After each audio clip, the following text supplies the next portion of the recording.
Well, Jens, thank you very much for having me this morning. And we got a big agenda, and great to be with you to kick off the I think is a history-making summit. And we talked about this for a year, and now we're here. Our meetings today, we're going to approve a new NATO strategic concept and reaffirm the unity and determination of our alliance to defend every inch of NATO territory. And Article 5 is sacrosanct, and we mean it when we say an attack against one is an attack against all, every inch. And so at this summit, the full alliance is going to welcome Finland and Sweden, their historic application for membership, and their decision to move away from neutrality, tradition of neutrality, to join NATO alliance is going to make us stronger and more secure, and NATO stronger. We're sending an unmistakable message, in my view, and I think yours as well, that NATO is strong, united, and the steps we're taking during this summit are going to further augment our collective strength. To that end, today I'm announcing the United States will enhance our force posture in Europe and respond to the changed security environment, as well as strengthening our collective security. Earlier this year, we surged 20,000 additional U.S. forces to Europe to bolster our alliance in response to Russia's aggressive move, bringing our force total in Europe to 100,000. We're going to continue to adjust our posture based on the threat in close consultation with our allies. Here in Spain, we're going to work with our ally to increase U.S. Navy destroyers stationed in Spain's Rota naval base from 4 to 6 destroyers.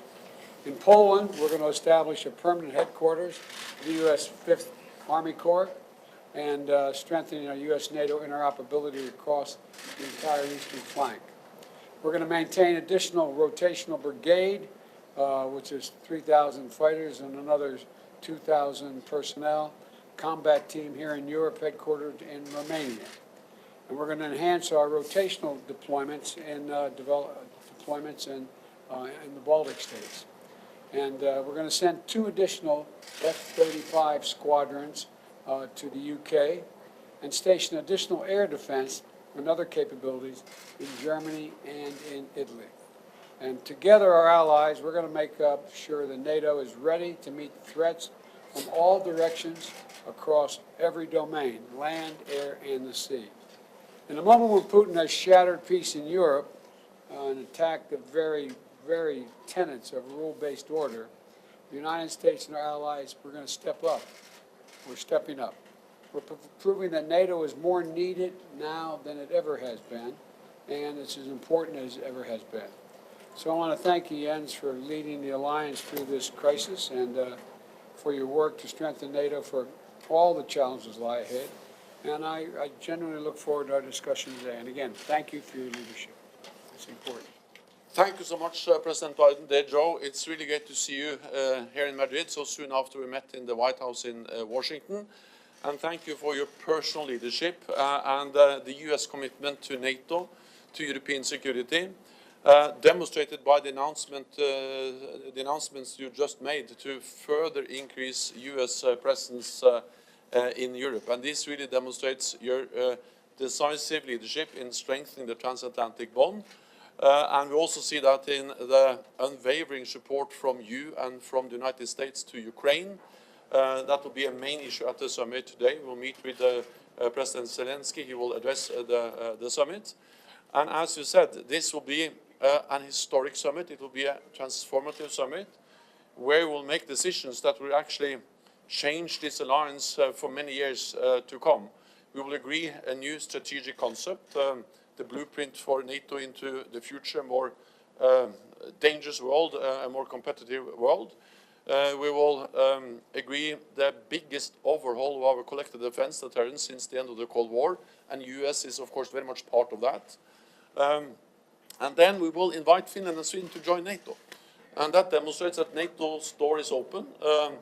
It demonstrates that President Putin has not succeeded in closing NATO's door. He is getting the opposite of what he wants. He wants less NATO. President Putin is getting more NATO by Finland and Sweden joining our alliance. We will agree a comprehensive assistance package for Ukraine. And then I also welcome the fact that we are able now to state that actually European allies and Canada are stepping up with more troops, higher readiness, and also increased defense spending. New figure shows that they have added $350 billion extra US dollars for defense since we made the pledge back in 2014. So all in all, this demonstrates unity and the strength of our alliance. So thank you. You know, I was asked about this one, about Finland and Sweden, when each of their leaders came to the White House. And I said, Putin was looking for the Finlandization of Europe. You're going to get the NATOization of Europe. And that's exactly what he didn't want, but exactly what needs to be done to guarantee security for Europe. And I think it's necessary, and I'm looking forward to it happening formally. Thank you so much again. Thank you. Thank you.